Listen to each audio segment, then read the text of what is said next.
नमस्कार सर्वांना माझा आणि काल जे मी व्हिडिओ आपल्या यूट्यूब चॅनलवरती टाकले होते, आशा करते ते तुम्हाला आवडले असतील. तर तुम्हाला हा प्रश्न पडला असेल, सुग्रण फूड्स हा कसला ब्रँड आहे, याची निर्मिती कशी झाली आणि याच्यामध्ये नेमकी कुणाकुणाचा सहभाग आहे. तर याबद्दल तुम्हाला मी सांगणार आहे, त्याच्याबद्दलच हा व्हिडिओ बनवणार आहे. तर सुग्रण फूड्स हे मी आयुष्यात कधी करेन हे माझ्या स्वप्नातही नव्हतं. कारण की लग्न झालं, लग्नानंतर 12 वर्ष घरातच होते मी आणि मुलं बाळ सांभाळण्यातच माझे 12 वर्ष गेले. आणि 12 वर्षानंतर आमच्या गावामध्ये जागतिक महिला दिनानिमित्त मिनी MBA हैदराबादला जाण्यासाठी म्हणजे स्कीम आली. त्या स्कीममध्ये पण असं भरपूर झालं की एवढ्या लांब हैदराबादला का जायचं. पहिल्या वेळेस तर जवळजवळ 100 ते 150 महिला तयार झाल्या.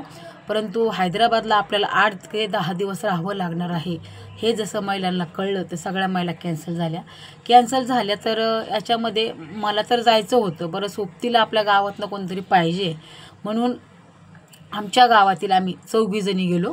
4 जणी जाण्याच्या अगोदर, हैदराबादला जाण्याच्या अगोदर आमचे काणेफाटा येथे ऑफलाईन एक्झाम घेण्यात आली.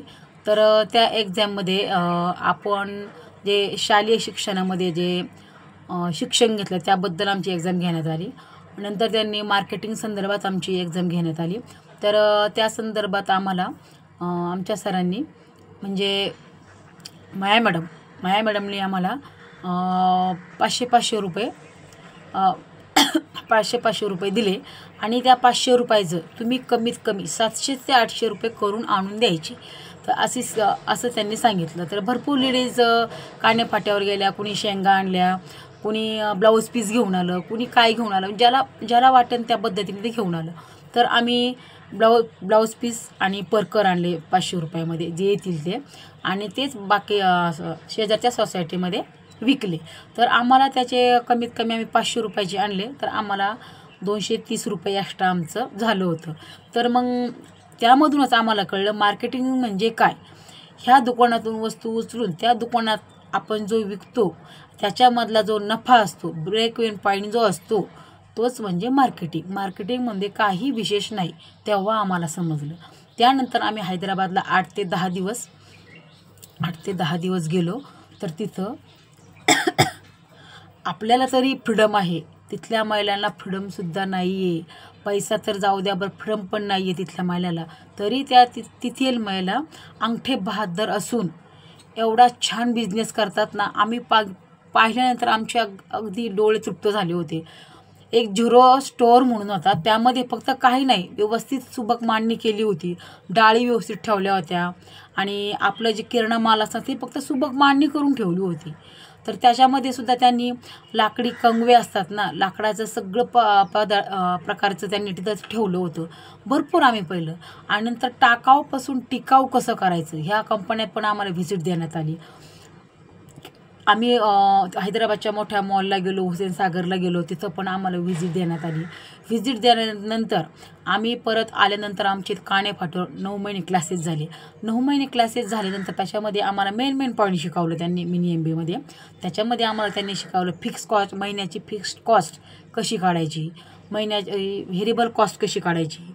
नंतर आपला हे दोन्ही काढल्यानंतर आपला ब्रेक इव्हन पॉईंट म्हणजे न नफा न तोटा हा कसा काढायचा आणि तो कसा समजायचा, त्यांनी आम्हाला भरपूर शिकवलं.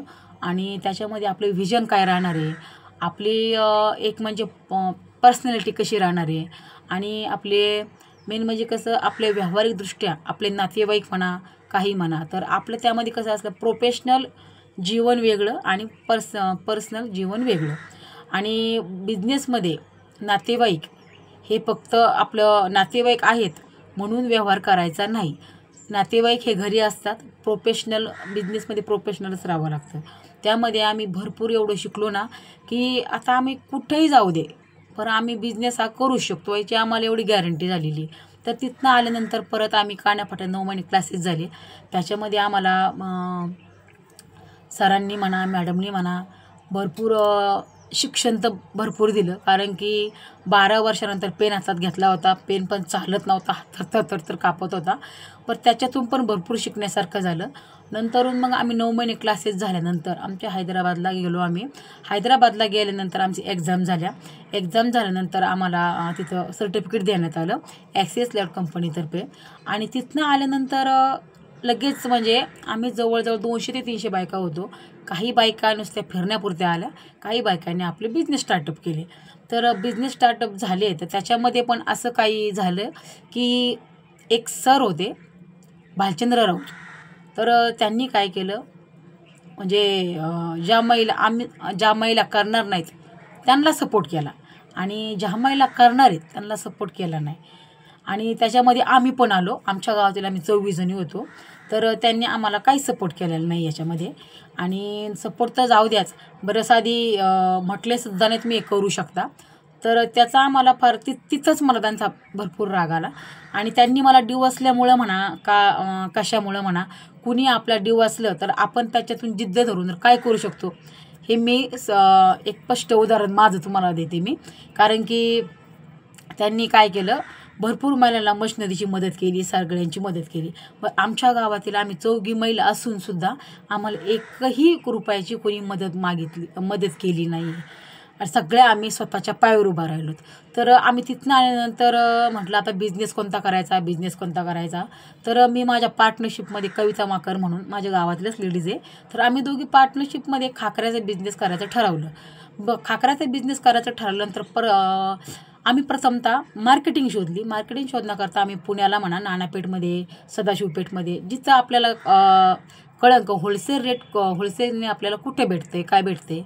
तर आम्ही पहिलं हडपसरमधून आम्हाला ॲग्रो कंपनीमधनं डायरेक्ट त्या सरांनी आम्हाला कॉल केला. मी गुगलमधनं सर्च करून पाहिलं होतं.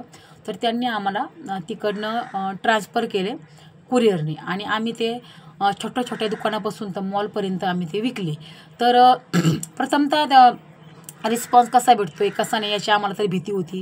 कारण खाकरा हा प्रकार गुजरात सोडून कुठेही खाल्ला जात नाही, आणि आपले मराठी लोक याला खात नाहीत, फक्त गुजराती लोक खातात. पण माझा एक पण होता की जर खाकरा जर तिकडं जर विकू शकतो तर आपल्या महाराष्ट्रात का विकू शकत नाही. म्हणून आम्ही मार्केटिंग सुरू करीत असतानासुद्धा आम्हाला त्याच्यामध्ये भरपूर स्ट्रगल झाला माझा त्याच्यामध्ये. तर छोट्या दुकानामध्ये गेल्यानंतर त्यांनी आम्हाला रेट कमी केला, होलसेल रेटनीच द्या, असंच करा तसंच करा, भरपूर त्यांनी सांगितलं. तर त्याच्यामध्ये एक शिकायला भेटलं की आपण फक्त छोटे दुकान न बघता, घरगुती न बघता मोठे मॉलसुद्धा घ्यायला पाहिजे. तर आम्ही मग लोणावळा, खंडाळा, तळेगाव, देहू रोड, पुणे, शिवाजीनगर, भरपूर ठिकाणी आम्ही मार्केटिंग केलं. नंतरून मग माझ्या पार्टनरचा काहीतरी प्रॉब्लेम झाला. तर त्याच्यातून ती एक्झिट झाल्यानंतर मग मी म्हटलं आपण स्वतः एकटीनंच करायचं. तर मी त्याच्यामध्ये उन्हाळ्यामध्ये एकही दिवस घरी न राहता मी अख्ख्या उन्हामध्ये मार्केटिंग केलं. चिंचवड, पिंपरी, प्रत्येक ठिकाणी गेले. पिंपरीमध्ये सगळं होलसेल भेटतं आपल्याला तर माहिती आहे, परंतु मी तिथंसुद्धा मार्केटिंग केली. स्वतः माझा खाकरा मी तिथे विकला. खाकरा विकल्यानंतर मग मला कळलं की आपलं मार्केटिंग बेसवरती आलं आहे. नंतर मग मी खंडाळा ते शिक्रापूर म्हणा, चाकण म्हणा, इथपर्यंत ऑर्डर देऊ लागले. आणि नंतरून मी फेसबुक अकाउंट, इंस्टा अकाउंट खोललं. त्यासाठी मला माझ्या भाऊ आणि वहिनीने भरपूर मदत केली. कारण की ही मदत करताना त्यांचं शिक्षण जास्त आहे. माझा भाऊ मेकॅनिकल इंजिनियर आहे, आणि माझी वहिनी पण ती भरपूर शिकलेली आहे. आणि त्याच्यामुळे त्यांचा एक फायदा झाला मला. तिने मला माझा लोगो करून दिला, माझं स्टिकर कसं बनवायचं, ऑनलाईन मार्केटिंग कशी करायची, हे मला त्यांनी दोघांनी शिकवलं. आणि म्हणजे मेन त्यांचा पाठिंबा हा होता का माझी वहिनी नेहमी म्हणायची, ताई तुम्ही करू शकता आणि तुम्ही कराल. आणि माझा भाऊ पण म्हणायचा, तू करू शकतेस. आणि म्हणजे तो कधी म्हटला नाही की माझी बहिणी घरोघरी जाऊन विकती का उन्हातान्हात जापी का असं करते. बरं, माझी आईची एक माया असते. माझी आई मला नेहमी म्हणायची, तू उन्हात जाऊ नको, अशी मार्केटिंग करू नको, घरी बस. बरं, मला काहीतरी माझ्या आईलाही करून दाखवायचं होतं, कारण की पहिल्यापासून माझ्याकडं शिकण्याची एवढी जिद्द होती. बरं, काही कारणास्तव मला शिकता आलं नाही, आणि म्हणून हा मला चान्स भेटला होता. हा मला चान्स भेटला होता, तो मला गमवायचा नव्हता. तर माझ्या भाऊ आणि वहिनींनी मला भरपूर मदत केली आणि त्याच्यानंतर मी मग स्वतःचं बनवायला सुरुवात केली. तर त्याच्यामध्ये माझे काही साचलेले पैसे, माझ्या मिस्टरांचे साचलेले पैसे आणि माझा भाऊ नेमकीच दिवाळीला आला होता, तर त्यांनी मला ₹1000 माझ्या मुलांना दिले होते. तर मी ते ₹1000 आणि माझे मिस्टरांचे काही रिक्षाचे पैसे होते माझ्याकडं. तर माझे मिस्टर रिक्षा चालवतात.